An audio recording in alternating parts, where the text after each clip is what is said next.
Just got a job, and I wouldn't miss this for anything. Ooh, can I have that? Wow. That's awesome.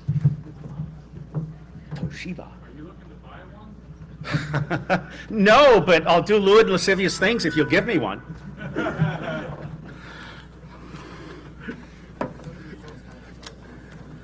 All right, we'll start in a second. I have a brief. I like to show pictures. I'll be introducing you as well. Okay. Oh, he's going to introduce me. Yeah, whatever.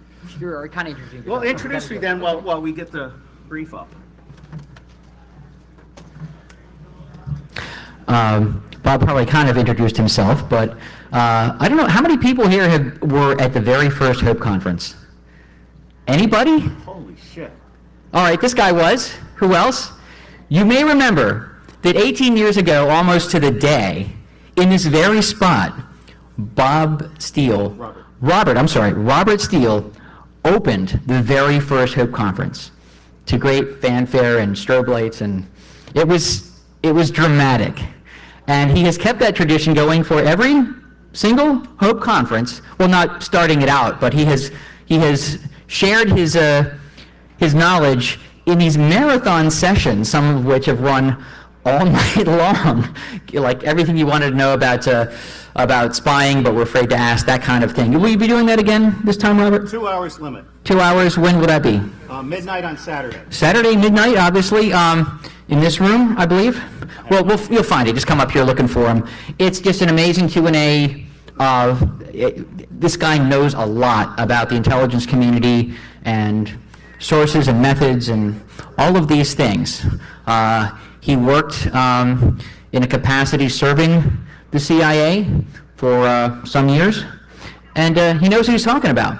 So this is one of your opportunities Saturday night to actually talk with somebody who actually worked in spy-related activities. So he's going to be talking today for the next hour. And what's the title of your talk, Robert? The two-party tyranny and open source everything. The battle for the soul of the republic. All right, it's important. We're at a crossroads here. So I want to introduce Robert Steele, a real Hope veteran, and I promise he will not disappoint.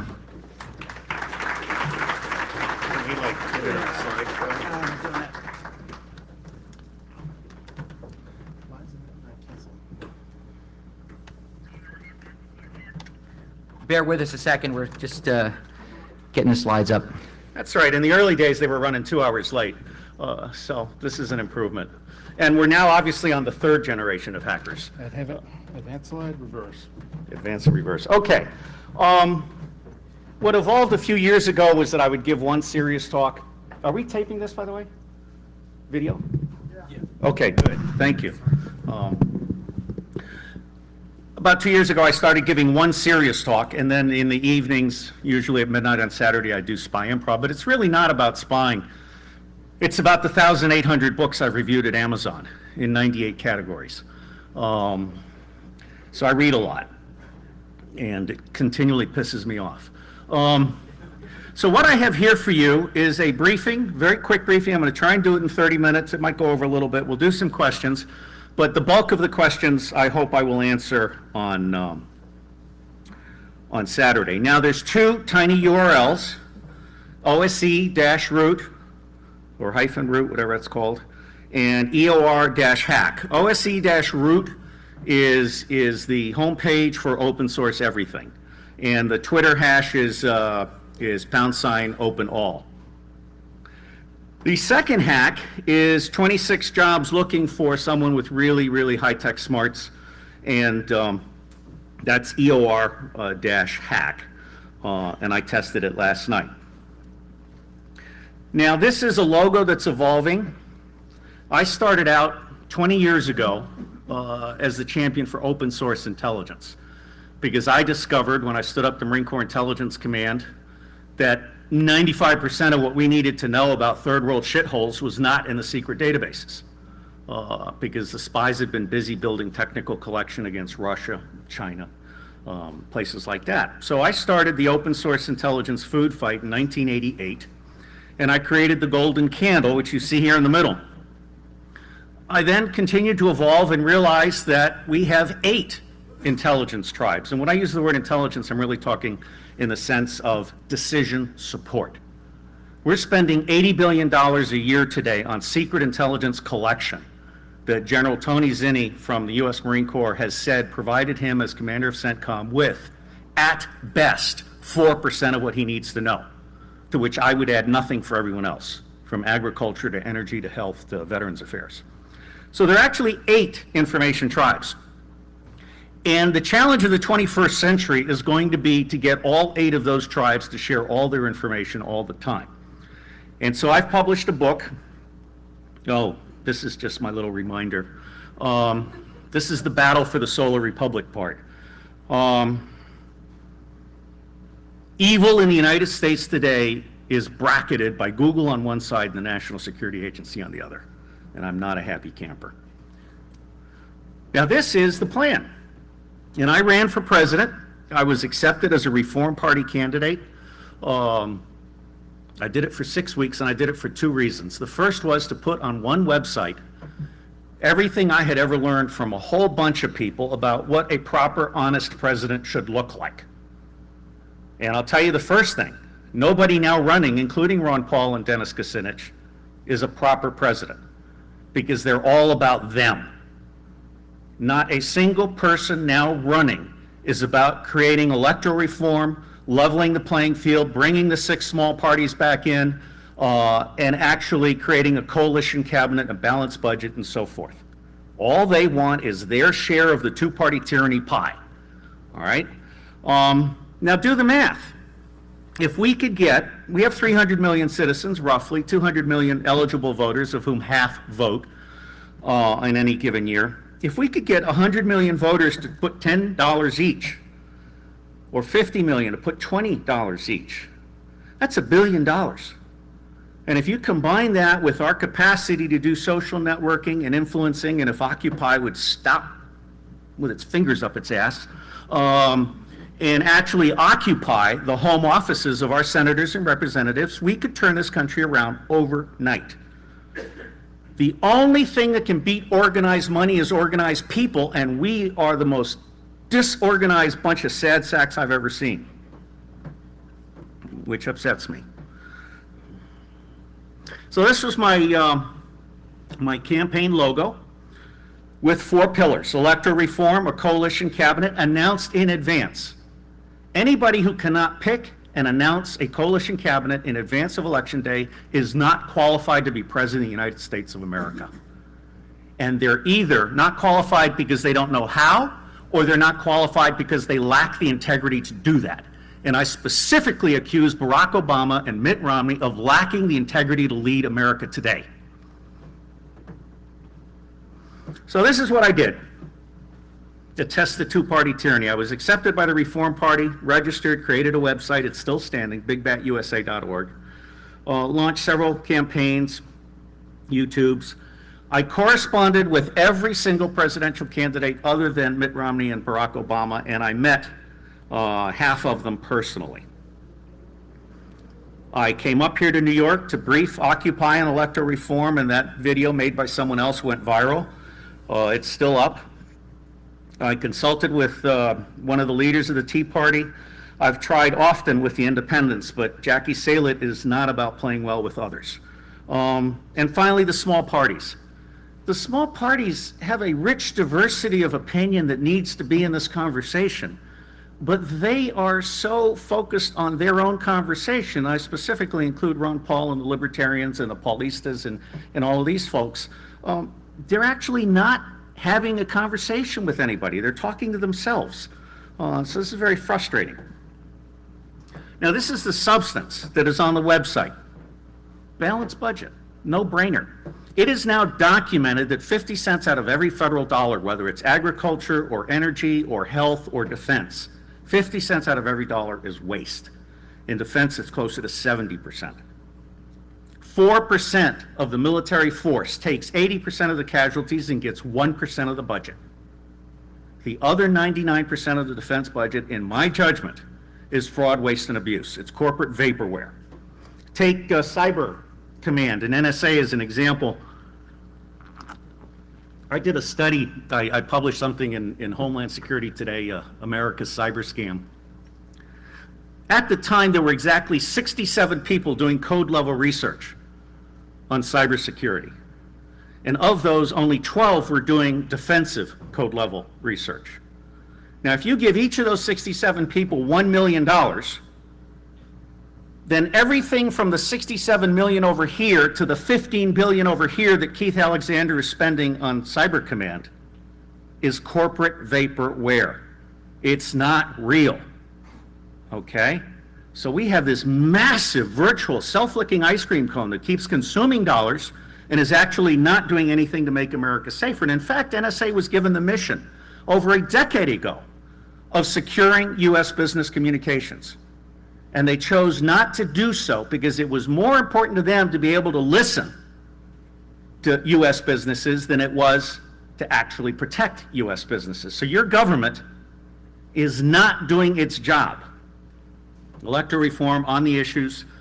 We can have some discussions about preconditions of revolution. A lot of the preconditions of revolution exist today in the United States. Jobs, and then of course true cost economics.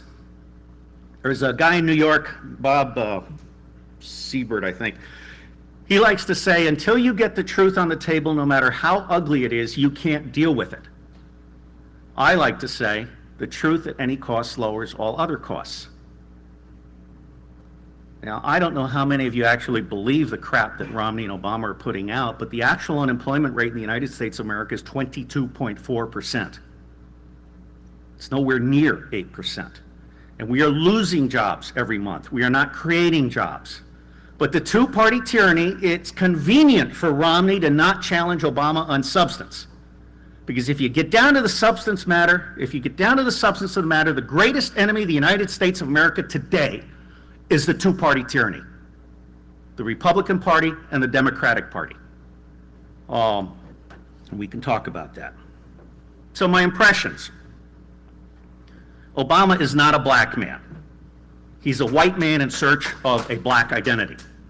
And when he appointed Rahm Emanuel as chief of staff, I knew immediately we were totally fucked, okay? Because Rahm Emanuel represents Israel, he represents Darth Vader politics, he is the Newt Gingrich of the Democratic Party. Romney, there is an awful lot about Romney that has not been disclosed. And I personally would never consider Romney as a Republican candidate without first seriously investigating both his ties to Bain Capital and Israel and his ties to Mexican drug cartels and offshore money. I don't think Romney is qualified to be president. I don't think he'll be a good president. And I think that we have an opportunity, believe it or not, between now and the end of September to actually change this national conversation to none of the above. And there's nothing more I can do. Ron Paul, Dennis Kucinich, in their own little world, these guys are fighting for their share of the pie in their party. They have zero interest in actually creating a coalition cabinet. They both refused an invitation to co-sponsor an electoral reform summit that could have put the Electoral Reform Act on the table this summer. I like Rocky Anderson, but he's playing his own game. Gary Johnson, let him drive my MGB. Buddy Roemer, one-trick pony. Taking the money out of politics means nothing if you don't also have ballot access, if you don't also have hand-counted ballots at the precinct level. Okay, all this campaign finance stuff, that's a red herring. That's a distraction. It's not serious. Buddy Roemer is not serious, and neither is Gary Johnson. Jill Stein, lovely lady, deer in the headlights. Okay?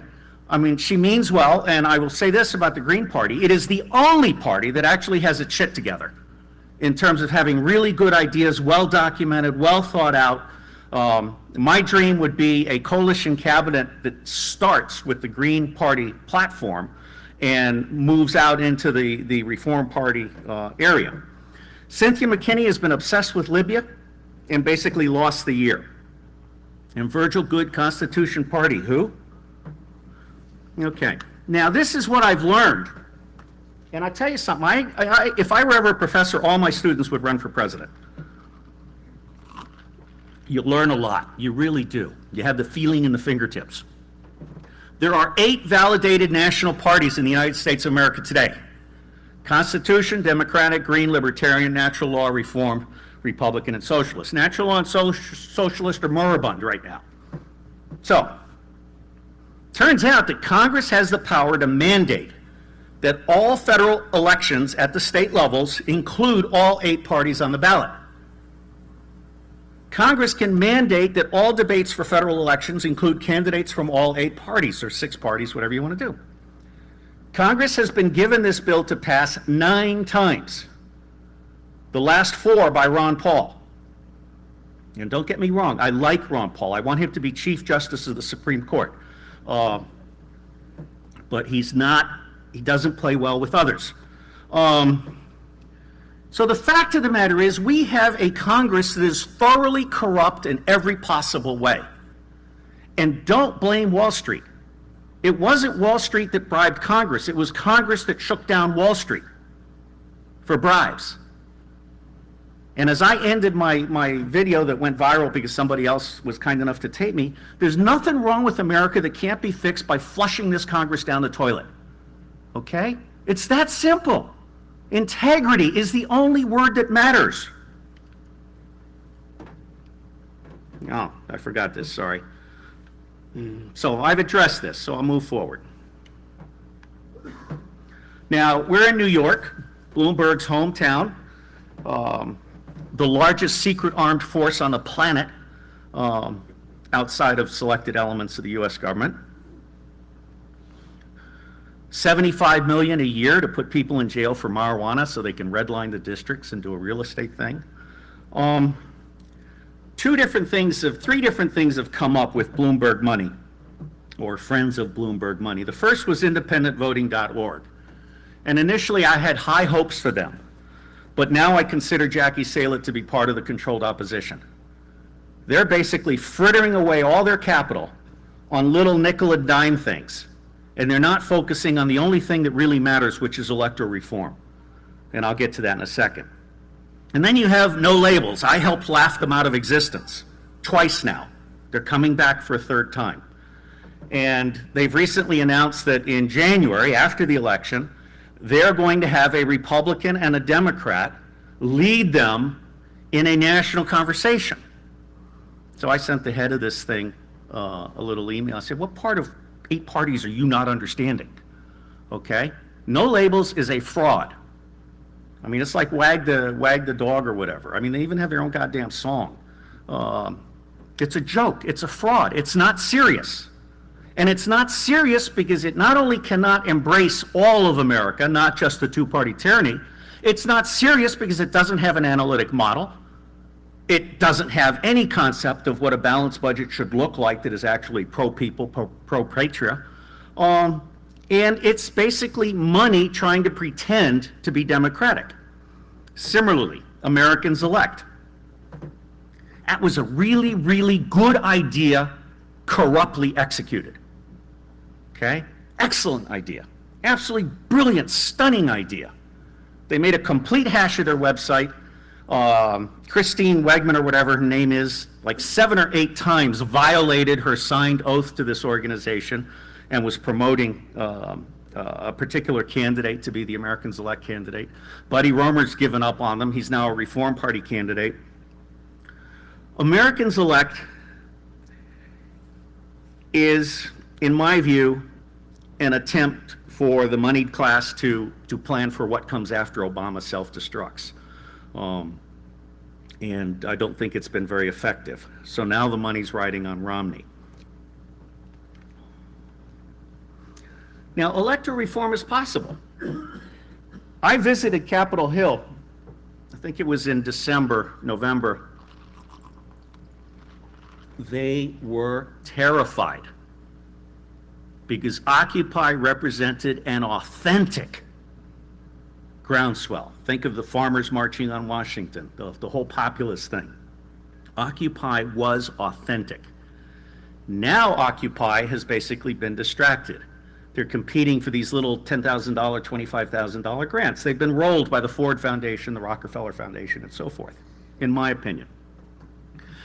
Now, one of the cool things about sponsoring an Electoral Reform Act of 2012, which I developed with Jim Turner, who was #2 for Ralph Nader, Jock Gill, who was one of President Clinton's communications assistants, and Michael Cudahy, who was one of Barry Goldwater's senior campaign people, is it attracted all of the stakeholders across this country who have an interest in electoral reform.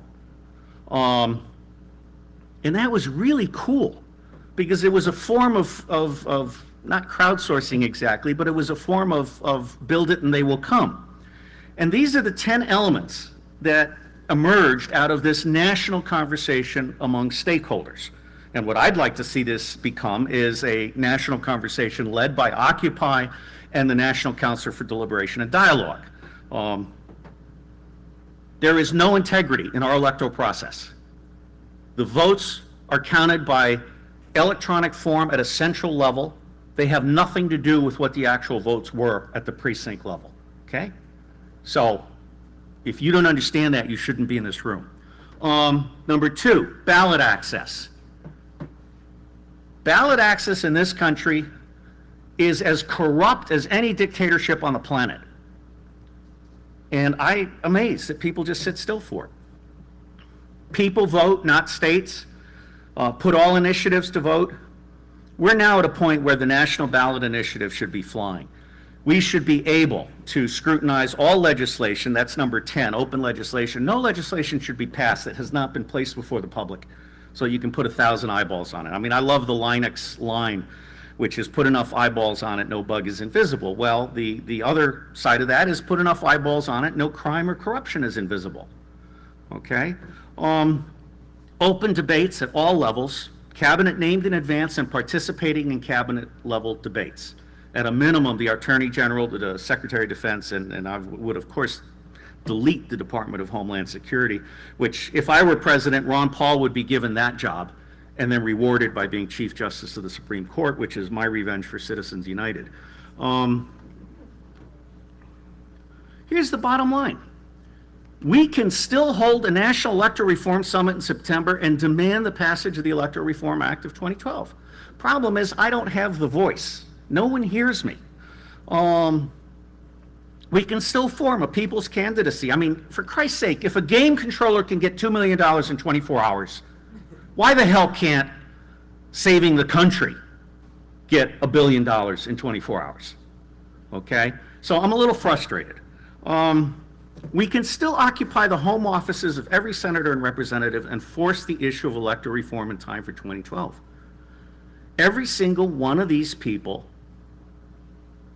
is easily influenced if you are in their face in their home office. And this is the article. And by the way, I've posted this briefing at Phi Beta Iota, the public intelligence blog, so you can go get the briefing, and then these links are live. But this appeared in Reality Sandwich and kind of tells the story. Now, part 2, and I can't see signs. How many minutes have I been speaking? 23. Okay. Thanks. Battle for the Soul of the Republic. I finally realized, after I read something by Gary North, why Congress passes so many laws. That's how it blackmails business. In other words, we've become an administrative state so that corporations have to bribe Congress to escape the administrative regulations that Congress is threatening to impose. Okay? It's an attempt to micromanage everything, and it's actually totally dysfunctional. So integrity's been lost. Our government is hollow, and don't get me wrong, my wife still works for the U.S. government. I worked for the U.S. government for many years. I consider the U.S. government to be good people trapped in a bad system. And most of them are terrified that the U.S. government is going to collapse, that we're going to have a reduction in force, that they're going to be out on the street. There are no middle-class jobs anymore in America. Okay? The only jobs that are rising up are jobs that are in the server level at the $10 and below range. Congress is discounting the U.S. Treasury and borrowing $1 trillion a year, which started under Reagan, by the way, in 1980. They're doing all of this because they give out 95% of the Treasury in return for a 5% kickback. That's the standard rate on Capitol Hill, 5%. And even though there are those, like Ron Paul, who don't take these bribes, everyone has their own thing to hide. Ron Paul does not want you to know how wealthy he is. Now, this is a documented fact about waste. So I personally believe the time has come to abolish the existing government controlled by the two-party tyranny of treason. I firmly believe that the Republican and Democratic parties are the biggest enemies of the Founding Fathers' principles of the Republic, of the Constitution of America the Beautiful. These two parties are the biggest problem we face. Not China, not Russia, not poverty, not terrorism, which is a joke, in fact created by CIA, thank you very much. These are the two evils that actually undermine everything we might seek to do. Now, if I were governor, I'd be nullifying all federal regulations and kicking the federal government out of the state. Because essentially what we have is this circular fake money trail that bribes the states to go along with the federal government. I think every state needs to be building toward resilience from the county level on up. And I certainly recommend Kirkpatrick Sale's book, Human Scale, and John Robb's blog. So the bottom line here is we're not as stuck as we might think. America the Beautiful is rich beyond measure, but we're letting common crooks run this country. This is nuts. So here's the reference on this one, Reality Sandwich in April. And now for the last third part, quickly. I started out as a champion for open source intelligence. And my original shtick was, I'm a spy who says spying doesn't work. Don't send a spy where a schoolboy can go. Well, it turns out the reason the secret intelligence community doesn't want to hear what I'm saying is because there is enormous profit in secret waste. And because it's secret, they're not held accountable for this secret waste. Virtually every major program for NSA, CIA, the NRO, the National Geospatial Agency, which tends to be a little bit better, they're all failures. I mean, SAIC's Trailblazer for NSA, absolute failure. But the problem is, by the time people realize it's a failure, the government people responsible for the bad decisions have retired into a cushy second job, and the contractors have flipped. So it's like this constant churn. The great book, Collective Intelligence, Creating a Prosperous World at Peace, edited by Mark Tovey. Burning Man, OpenBTS provided free cell phone access to everybody at Burning Man using OpenBTS. And Range Networks is now starting to think about how they get OpenBTS out to the 5 billion poor with a cost of less than $2 a month for cellular service in the third world. And then I've written a book, here it is, and I didn't bring any to sell. I hope you'll buy it. If you want to hack Amazon, it was in the top 100 for democracy the first 3 weeks it was out, and now it's nosedived. It's down in like 500,000. So at $10, it's a good buy. It's available in Kindle. And what I say here is what the world lacks right now, especially the United States, where every form of organization from government to banks to labor unions has betrayed the public trust, is integrity. Also lacking is public intelligence in the sense of decision support, knowing what one needs to know in order to make honest decisions for the good of all. We've become a stupid country. Not you guys, you're the exception. But we've become stupid and corrupt and lazy and fat. And I'm fat. I gave up drinking, but I cannot give up Haagen-Dazs. I have to draw the line someplace. This is, I credit this, someone else thought of this, and Michael Bowens from P2P Foundation, but this is the Open Everything Pyramid. It's not original to me. There's another guy that created it, and he's credited in the notes. This is my core vision. I believe that open source software, open spectrum, open hardware, open data access, open standards, open source intelligence, with open BTS and open money, I think that's where the seed crystal is, and it all leads towards resilience. Humans are root. On the left slide, you can see where technology is good, and then you can see where humans are good. And over here, a book that is still priceless, Radical Man, from the 1980s. Humanity is the wild card. The one inexhaustible resource we have is human ingenuity. But we spent the last 15 years trying to beat kids into submission, telling them to sit still for 18 years. It's nuts. I mean, those of us who survive the U.S. educational system are the exception. This is my vision of where we're going now, and we're actually going back. There's a great book called 1491. We're going back to before Christopher Columbus. Experts don't know anything. They're just a fraud. And I love David Weinberger's new book, Too Big to Know, because he points out that in a room full of experts, the only expert is the room. Okay? And it's a very important insight. 8 communities, I've talked about this. There is no information initiative that is serious if it cannot bring together all of the information from all 8 communities on that particular topic, as well as all related topics. You can go look at this one another time, but basically, most of the world is stuck in quadrant 1. I don't like Twitter. I'll take questions. And nobody's really doing their homework, and nobody has a memory. I mean, it blows my mind. The New York Times sucks.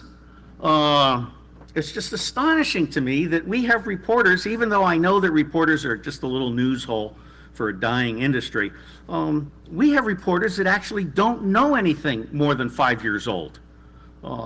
That's truly frightening. This is our world today.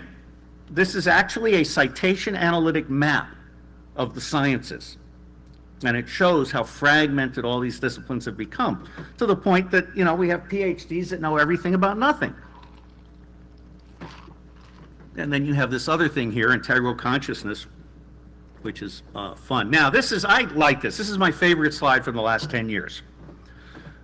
Most governments are down in this lower corner, spies and secrecy focused on interstate conflict. And now they've got this proliferation and terrorism and crime, and those are the boogeymen, so that you'll keep letting the government do seriously stupid bullshit. And then as you mature in your target and your sources and methods, you eventually get out to open source intelligence, multinational information sharing, a world brain in which all of us are nodes, and you're actually focused on what really matters. Poverty does more damage to the environment than all the corporations on the planet, okay? So poverty, infectious disease, and environmental degradation, these are the serious ones. The U.S. government is not serious about what really matters. And I don't know what to do about it. I think we can get to panarchy. I think we can get to where every single one of us can create our own budget at each level, and all we have to do is identify ourselves by zip code and preferred party, and then all of that comes out in the wash, and then you have actual genuine discussions, fact-based, evidence-based policy discussions. So the bottom line here, and I'm coming to my close, is organized people can indeed triumph over organized money.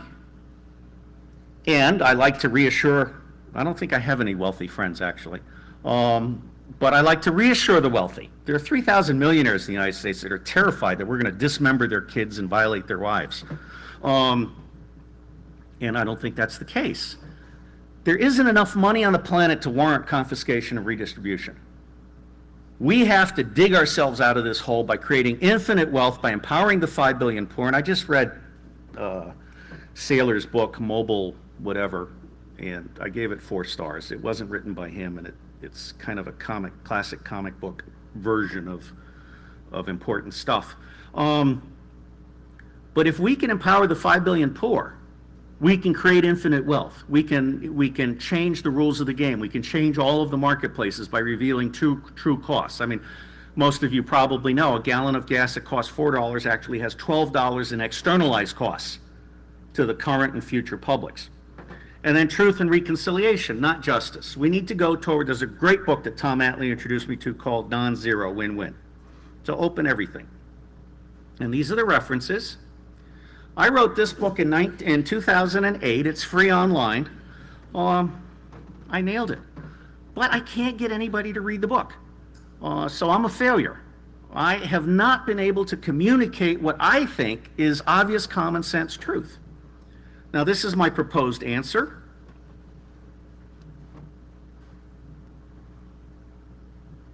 And that's it. I'll take questions.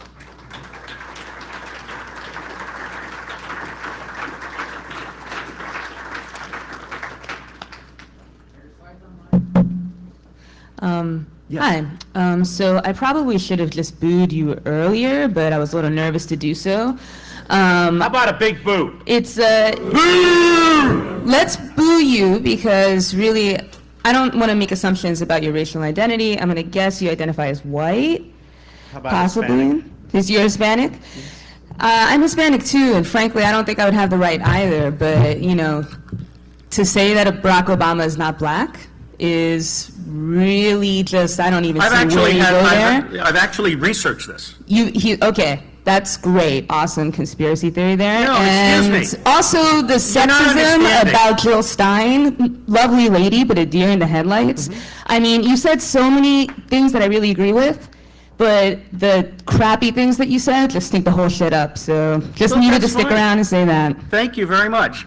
Barack Obama has been in search of his black identity ever since his Columbia days, and being handled by Zbigniew Brzezinski. The one authentic moment in Barack Obama's presidential candidacy was when he said he could no more renounce Reverend Wright than he could renounce his own mother. That was authentic. After that, he sold out. He's still got $300 million that are not accounted for, a good portion of which come from sovereign defense, sovereign funds. And I'm not trashing Obama as an individual, but rather as a puppet. The bottom line here is he's done nothing that's seriously good for America. And neither has any of the other candidates, going back to Kennedy, who was assassinated for wanting to do good things for America.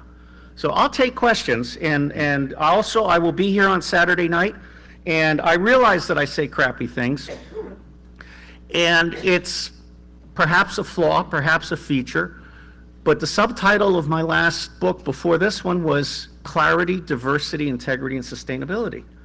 If you can't have a conversation, if you can't get the facts on the table, if you are so hell-bent in your racial or gender or whatever other identity, then you're not much use to the conversation. And that's it. Sorry about that, as we used to say in Vietnam. Yes, sir. Hi, Robert. I'm a big fan of the book by Gene Sharp, From Dictatorship to Democracy. And I was wondering if you could go back and talk a little bit about OWS and what's it going to take to get these people to move to a point where we have judicial invalidation, runaway grand juries, and some real meaningful change. Well, it's a great question. I mean, I had so much hope for Occupy, and I was so excited by the possibilities. I think we're at a point.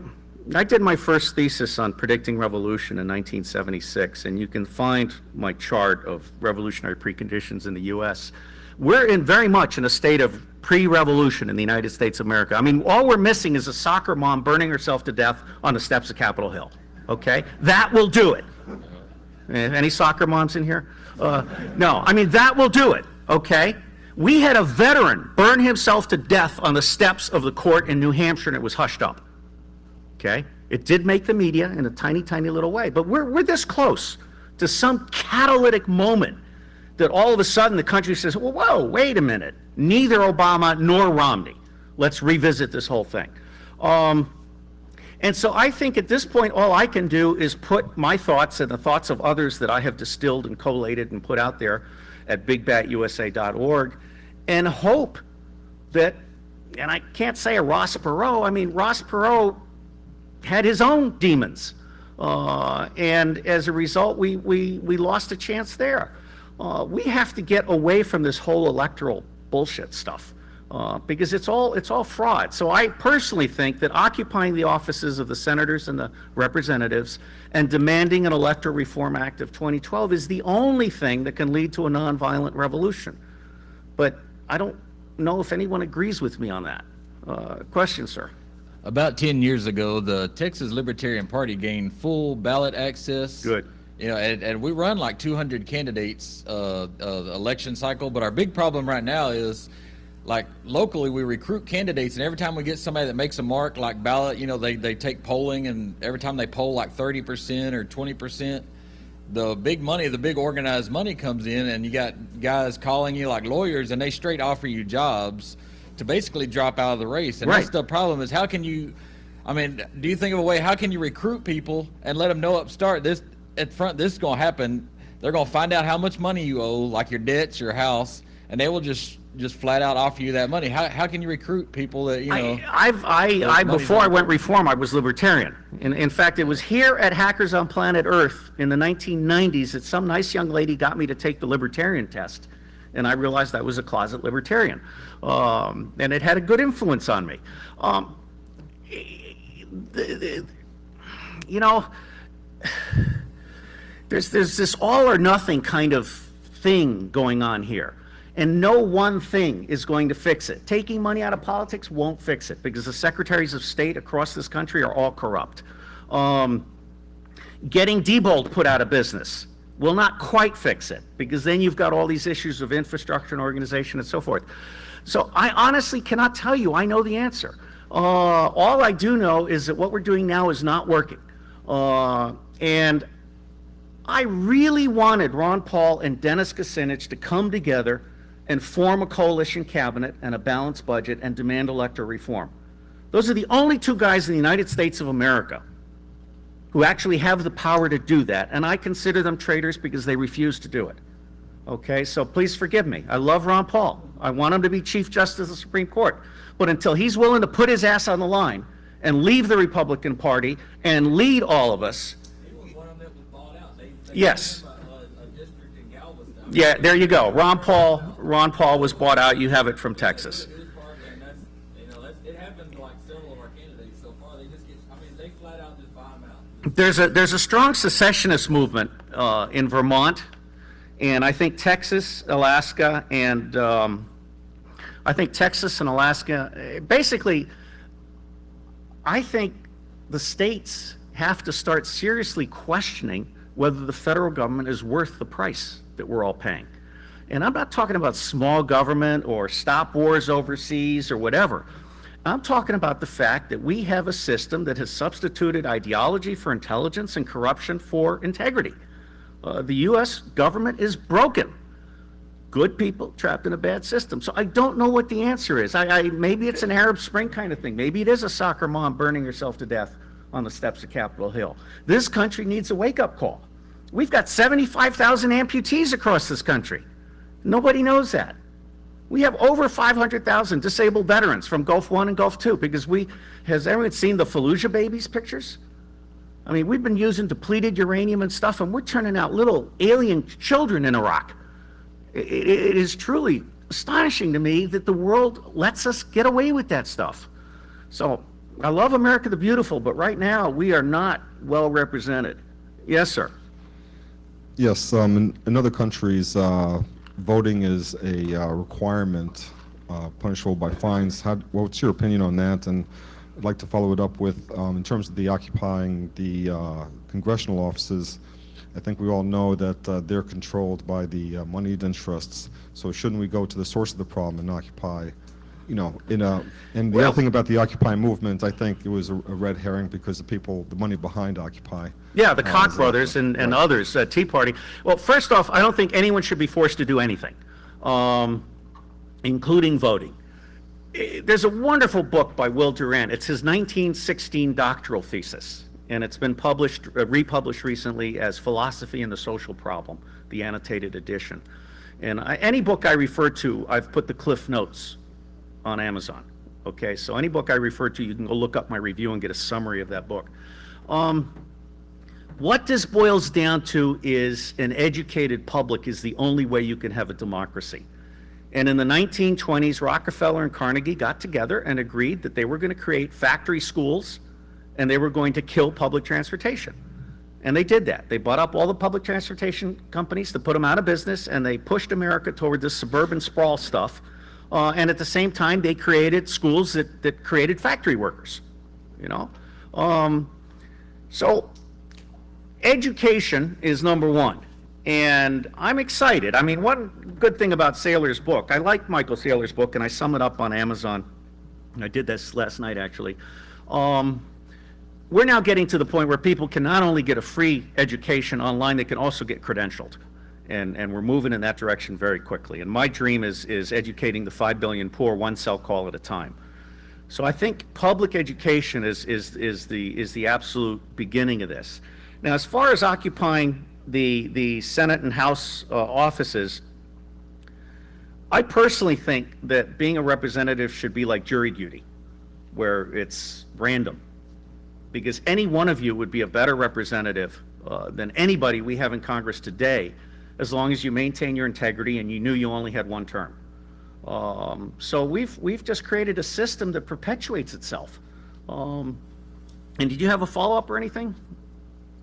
Sorry, I've lost the bubble. Yes, sir. Next. Hi.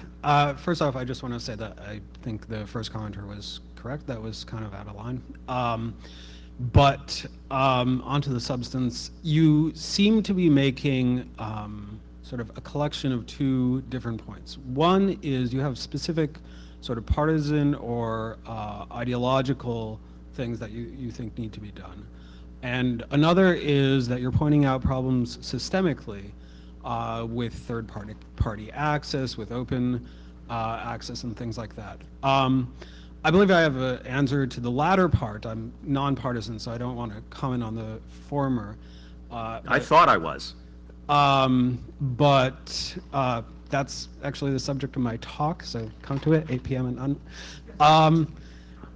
And I'm curious what you think of that. And you mentioned Vermont in particular, and there's a guy named Jeremy Hansen running for state senate.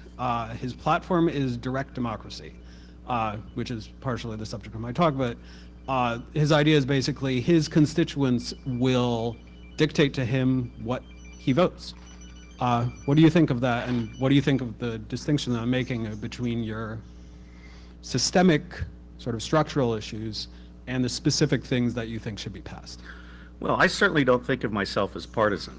The whole point of a coalition cabinet and declaring a balanced budget in advance of election, and oh, by the way, eliminating all taxes and replacing them with the automated payment transaction tax, which is a tiny tax. Now, I just want to point that specific policy is an ideological statement. It's not Okay. a nonpartisan All right, statement. thank you. Let me move on. The automated payment transaction tax is a tiny tax on everything, and most importantly, it's a tiny tax on all stock and currency transactions. And it basically doubles the amount of money that's available while reducing the average family down to hundreds in terms of taxes actually paid. There is no lack of good common sense ideas in this country. What is lacking is the public conversation and the integrity and the public intelligence to actually demand that we be represented properly. So from my point of view, nonpartisanship means we have to get away from this two-party tyranny, because that's what it is. Teresa Amato wrote a wonderful book called Grand Illusion.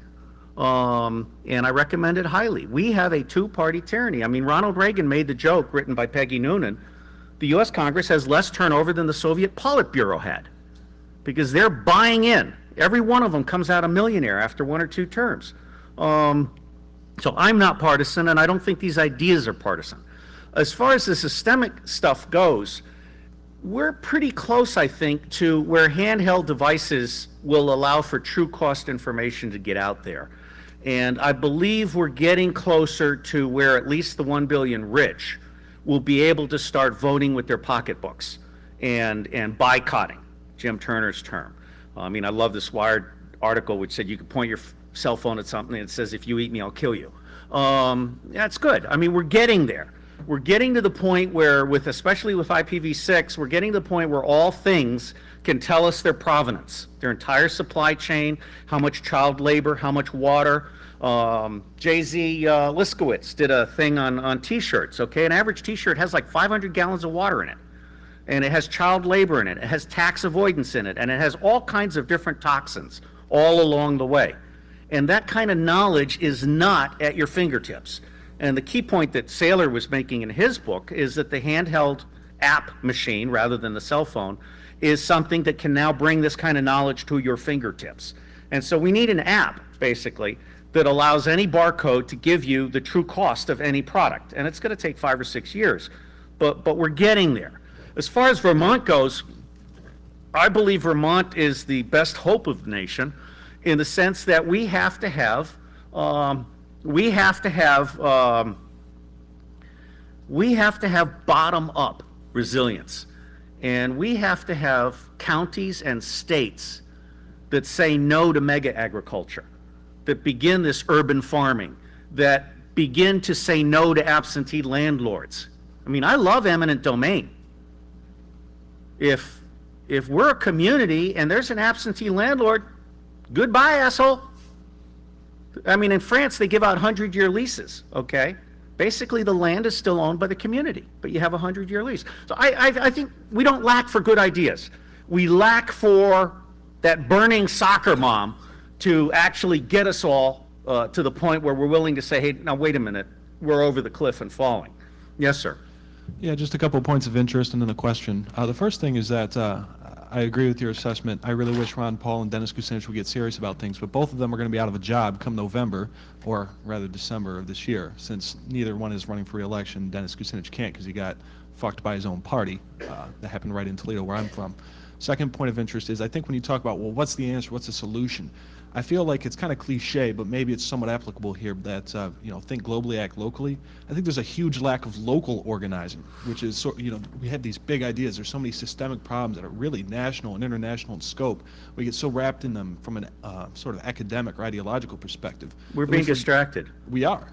And it distracts exactly from getting around to our neighbors and our friends where the strongest bonds can be made. And from those, actual resistance from the grassroots up can happen.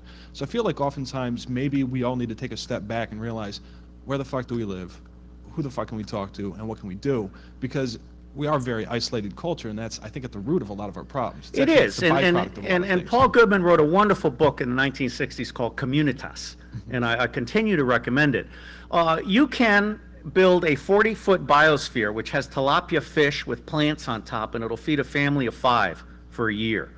I've made a lot of mistakes in my life, and the biggest mistake I made was moving out on my wife and spending too much money on a townhouse that finally became a short sale. What I should have done was taken her house off the grid and created my own little office apartment out there.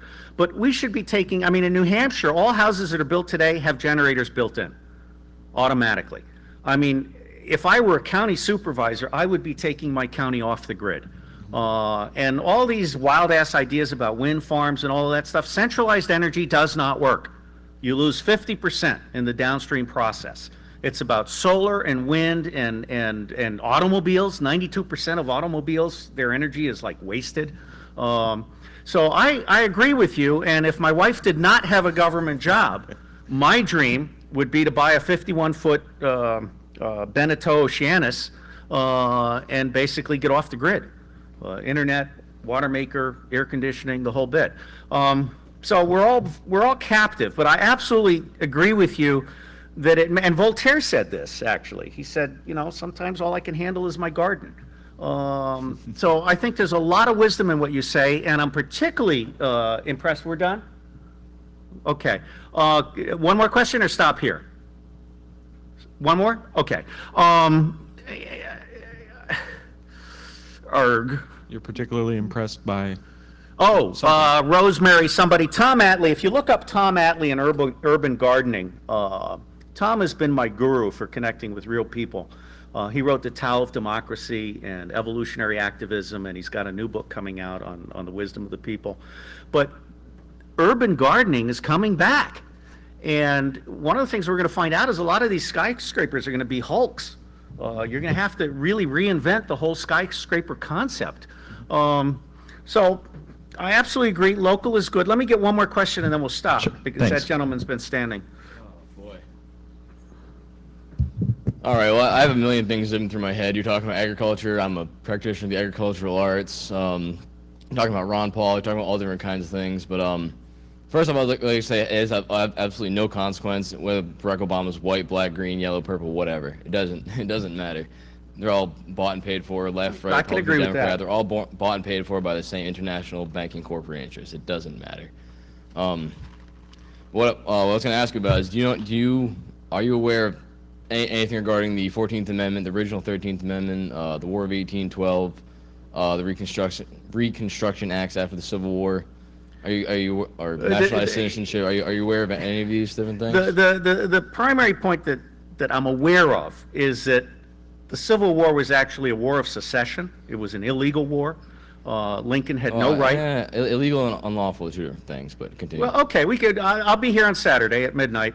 But bottom I'll line be here is, I'll be here. I'll tell all you. these wars have been about money, and bankers have funded both sides. But go on, what do you want to do in the way of a statement or a question? Well, this is a fellow by the name of John Ainsworth. He's trying to take the constitutionality of the Reconstruction Acts to the Supreme Court, because what the Reconstruction Acts did was, after the Civil War, it jammed through the 14th Amendment, because the Civil War was mostly about states' rights, because the North wanted to implement the 14th Amendment, which nationalized citizenship, did away with state sovereignty, made one nation as opposed to 58 nations in federation. That's why we have a federal government. Which is what I've always thought it should be. Yeah, but it instituted a corporate government.